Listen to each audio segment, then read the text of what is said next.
All right, so I'll say good evening. Let's get started. I'm sorry that we're starting a few moments late. Again, a tremendous shkach to Reb Chaim for last night's shir. Covered a lot of ground last night also, Baruch Hashem. All right, so we are picking up... What? No, there's a lot of ground. Baruch Hashem. All right, excellent. Okay, so we'll say, so we are picking up last wide line. Last intermediate wide line, right by the two dots, Tan Rabbanon, right? Which page? Yes. 24b. 24b, Tan Rabbanon. So again, I should say differently. Last line right before the widest lines. Okay, Tan Rabbanon. We'll see some interesting cases here. We'll say this is incredible, just to give you a little bit of an appreciation for the times in which we live. It's wintertime, a person is sleeping under the covers, right? So what happens? Now remember, we're always making the assumption that people were sleeping unclothed. So what happens? We'll call him Ruvain. He's sleeping underneath the covers. And again, so ideally what he would do is he would stick his head out of the cover in order to recite Shema. The problem is it's too cold. So what happens? He wants to keep his head underneath the cover. So what's the halacha? So what could he do? He could go ahead and literally, all he has to do is stick his head out up until his neck, put the cover around his neck, right? And that way, again, he's kind of creating a separation between his neck and the Erevan, his nakedness, and therefore he could go ahead and say Shema. V'yesh omrim al liba. Others say, no. It can't be just around his neck. It actually has to be between his heart and the Erevan. So he's got to put the cover essentially right below the heart area, so that'll distinguish between the heart and the Erevan. But 1 second. I don't understand. How could he go ahead and just put the cover up to his neck? After all, again, if he does that, right, if he puts the cover on his neck, so his head is out of the cover, but his, literally, again, the heart sees the erva. Isn't that a problem with Kriyat Shema? He holds that, no, this particular time holds that it's not a problem if the lave sees the erva. Okay. So we'll say, so again, this concept, by the way, of libo roa es ha'erva. So we've seen this already before. This concept of creating this division between the heart and between the erva when davening. So I'll say, so just you should know, this is the makar by the Hasidim. By the Hasidim wear a gartel, right? The idea of the gartel ultimately is to go out and create the separation. Now, just to point out, interestingly enough, the Aruch HaShulchan brings down. He says a belt works fine as well. So it's interesting, even by the non-Hasidim, the concept of dafka wearing a belt. Especially when you daven, in order to create a separation between the heart and the erba. Okay. So another interesting case. Let's say a person is walking in the alleyways which are dirty. Between us, I will say now, by the way, when they have dirty, when they say got dirty, really what it means is there's excrement. There's excrement around. So what's the halacha? You put your hand over your mouth and you say Shema. Right? So let's say, just to point out over here, this must be talking about a situation where there's not a smell, right? Because if there's an odor would prevent you from davening altogether. So it must be that there's not a smell, but it's just the idea that one really shouldn't recite Shema in a place where there's excrement. So what do? You kind of it's interesting, you put your hand over your mouth, almost as if, what are you doing? You're like guarding the words. You're guarding the words, right? And you're not allowing them, so to speak, to be exposed to the uncleanliness that is around. Right, so Rav Chisda said, what? What are you talking about? Even if Rabbi Yochanan would have said this to me himself, I would have never believed it. Okay, so apparently Rav Chisda seems to feel that this is a bit of an incredulous statement, and that at the end of the day, if there is excrement around, it's just inappropriate to go ahead and recite Shema. Others say, we'll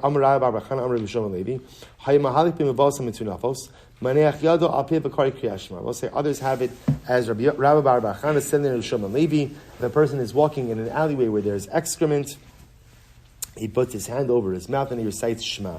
Amalei Rav Chisda said Elokim. Amalei Rabbi Shimon Levi Pumei Lo Tzaisin Alei. Had Rabbi Shimon Levi said this to me himself, I would not believe him. So we'll say it's the same exchange, just different names. Okay, Umi Amar Rav Huna, but did Rav Huna really say this? Did Rav Huna really say this? Rav Huna, Talmud Chacham Aser Lo Lamo B'Makom Atinofas. But yet Rav Huna said that a Talmud Chacham is not permitted to stay in a place that is unclean. Why? Lefi she'ef shelo la'amo below hear her Torah. Because the Talmud Chacham cannot stand still, right? Can't exist without thinking about Torah. I will say, by the way, is that not absolutely exquisitely beautiful? That almost as if, what's the definition of a Talmud Chacham? It's not dafka that it's about how you learn, right? Or I should say how much you learn and how much you know. Definition of a Talmid Chacham is someone who is just perpetually preoccupied with Torah. I was like, can you imagine not being able to stop thinking about Torah? There's a lot of things I can't stop thinking about, right? Torah is not usually one of them, right? Actually, Torah is a pretty easy switch.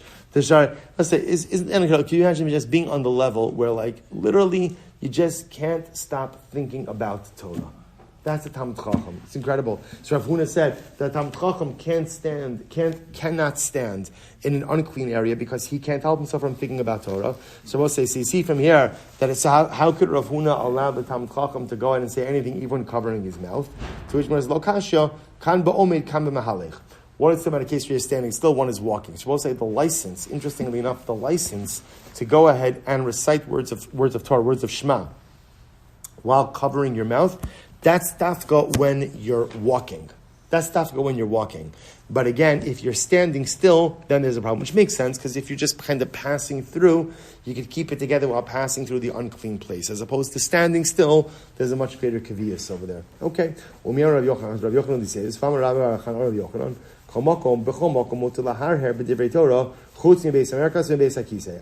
Yochanan said that you're allowed to think about Torah in every place, with the exception of Beis HaMerchatz, the bathhouse, because people are unclothed, and Beis HaKisei, bathroom. So it sounds like over here that it's not a problem to think about words of Torah, to say words of Shema, even in an alleyway that has some uncleanliness there. Maybe you'll say, one is talking about a case where you're standing still, and one is talking about a case where you're walking through. Ini is that so baha. Rabbi Avo habaka azal basrei Rabbi Yochanan. Listen to this. Rabbi Avo was walking behind Rabbi Yochanan. Habaka kari kriyashma, and Rabbi Yochanan was saying Shema. V'chimata b'mevoas hamitunafos. But yet, when they got to alleyways that had waste, that had excrement there, ishtik. Rabbi Yochanan stopped saying Shema. Amar li Rabbi Yochanan lehechan. So we'll say afterwards. He said to Rabbi Yochanan. So ultimately, where should I turn? So we'll say, so again, I'm sorry, Rabbi Avo was saying Shema as they were walking. They got to an unclean alleyway. Rabbi Avo stopped saying Shema. They got past the unclean alleyway. Rabbi Avo says, Rabbi Yochanan, I stopped Shema. Where should I resume from? Remember again, we had this discussion about if you stop saying Shema, right? You stop, you're mafsik, and then you resume. Where do you go back to? Remember again, what was it dependent on? And remember what was it dependent on? Good. How long you stopped for? Excellent. So the Gemara says, so now Rabbi Avo says, Rabbi Yochanan, where do I go back to? Amrlei, here it is. If you waited long enough to be able to say the entirety of Shema, then in fact you go back to the beginning. So the Gemara says, Hachi Kamarlei, this is what he meant to say, Lididi, lo svirli. Me, I don't hold of this. Lididach, this meaning, in other words, I don't hold of this in that I don't hold, Rabbi Yochanan was saying, I don't hold that you have to stop saying Shema when you get to an unclean alleyway. I hold that you can continue to say Shema, just put your hand in front of your mouth, so to speak, guarding the words from the uncleanliness, and continue to say Shema. However, to you, Rabbi Avo, Lididach, the Sfira Lacha, right? But according to Rabbi Avo, who says that you have to stop, then im shahisikede ligmor askula chozel rosh. If you delay, or if you stopped long enough to be able to recite the entirety of Shema, then go back and say it again from the beginning. Okay, Shabbos says, so what we are left with over here, just kind of to pause for a second, I'm walking through an unclean place, I need to say Shema. Can I say Shema in an unclean place? Again, assuming no odor, because remember again, if there's odor would preclude you from saying Shema in general. But assuming there's no odor, could I say Shema? And again, especially if I'm going to employ that, hand in front of the face approach. Tanya Kavase de Rafuna, Tanya Kavase de Rav Chisda. So once we have a brayso that supports each of these opinions. Here we go. Tanya Kavase de Rafuna. We have a brayso that supports Rafuna. Hama halech b'muvos hamitunafos. If a person is walking through unclean alleyways, maniach yodo al piv v'yikra kriya Shema. He puts his hand over his mouth and he says Shema. Puts his hand over his mouth and he says Shema. So Tanya Kavase de Rav Chisda. We have a brayso. So again, that's one approach. Brayso that supports Rav Chisda. Hayimahalich b'muvos hamitunafos. Lo yikra kriya Shema. So we'll say, like Rav Chisda, if you're walking through unclean alleyways, one should not recite Shema. V'lo, not only that, Elishem hayakore uba, right? Hayakore uba posek. So the Gemara says, but rather, again, not only that, but if you, in other words, not only should you not start to say Shema in an unclean alleyway, but what? If you started and then you walked into an unclean alleyway, then what? You should stop. You should stop. So the Gemara says, Lo pasak mai. So what happens if he didn't stop? Right? What happens? Let's say, we'll say, a person was saying Shema before they go ahead and they say Shema before they go. They were saying Shema before they went ahead and walked into the alleyway. Then they got into the alleyway and they stopped. Right? The idea they should stop. What happens if they didn't stop? What happens then?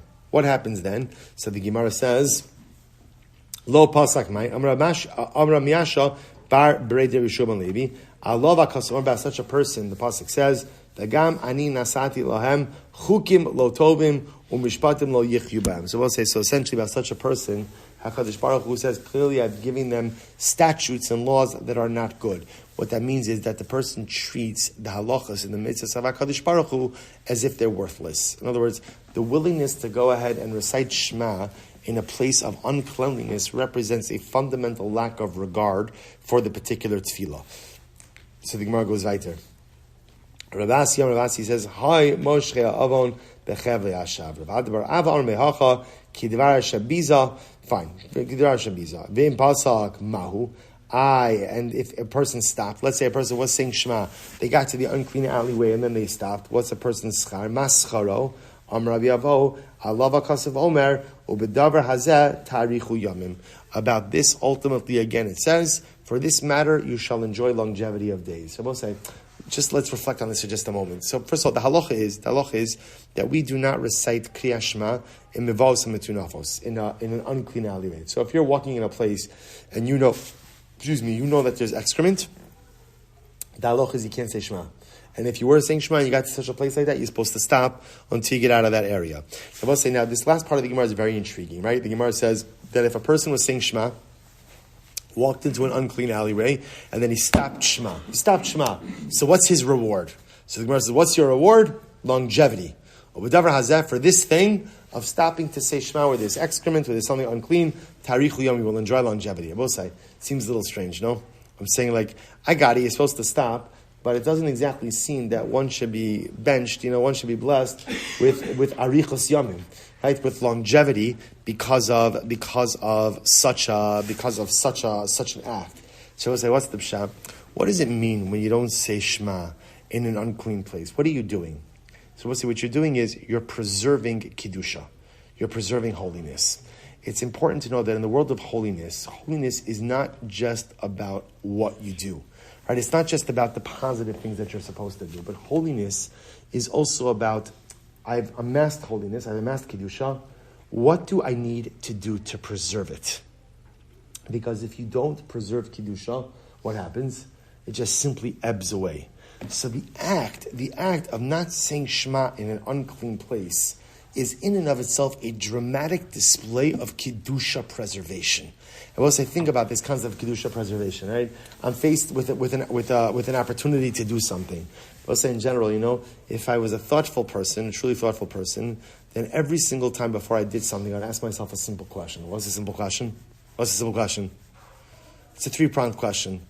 Does this act detract from my Kedusha, add to my Kedusha, or simply preserve my Kedusha? Now the truth is, Kedusha preservation and Kedusha amplification are often one and the same thing.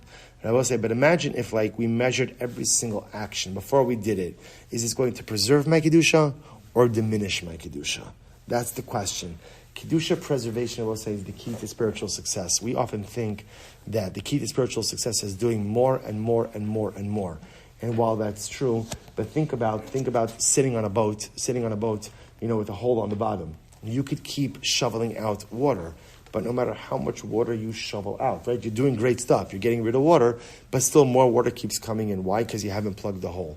Without Kedusha preservation, no matter how much you do, the water of negativity keeps pouring in more and more and more. So much, we often overlook this idea that now I've accomplished it, right? So we'll say, see, think about this, right? I learned Amud Yomi, or whatever, it's not, I learned a couple lines of Gemara, right? So now I learned Amud Yomi, so now, what do I do to preserve this? How do I make sure, tomorrow, when I'm faced with the opportunity to do something, I'm going to ask myself, will I diminish the Kedusha that I amassed last night at Shir, or somehow can I preserve it? It's such such an incredible use. So let's go back there another few moments. Rav Huna, Haisa Talisu Chagura al Masnov Motor Likros Kriyashma. So what's an interesting case over here? Let's say you had your talis wrapped around your waist. Wrapped around your waist. So what this means is a person's chest is exposed.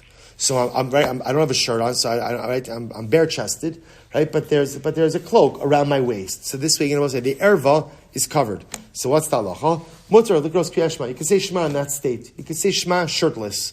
Tanya Melachir writes that supports this. Haisa taliso shall beged v'shal or v'shal sak chagura al masnav mutar l'gros kriyashma. Okay. So what's this halacha l'maisa? As long as the erva is covered, one is permitted to go out and say Shema. Top of Chav Hey 25a. Aval tefillah ad sheyechasa libo. I will say, but this is by Shema.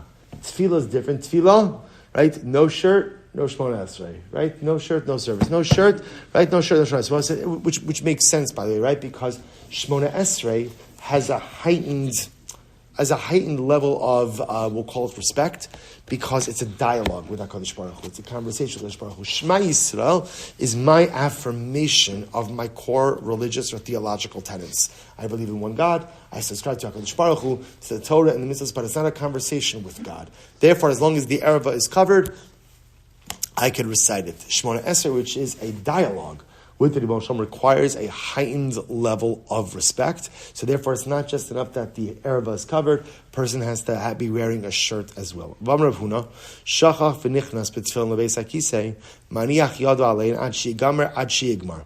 So I'll say now, we did this whole sugya for a while before, but now because we're quoting Rav Huna, let's say from Rav Huna, a person forgot and he walks into the bathroom with his tefillin on. So what should he do? Maniach yado alein ad sheyigmar. Put your hand over your tefillin until you finish. Ad sheyigmar? Really? Until you finish? Ad sheyigmar Amud Rishon.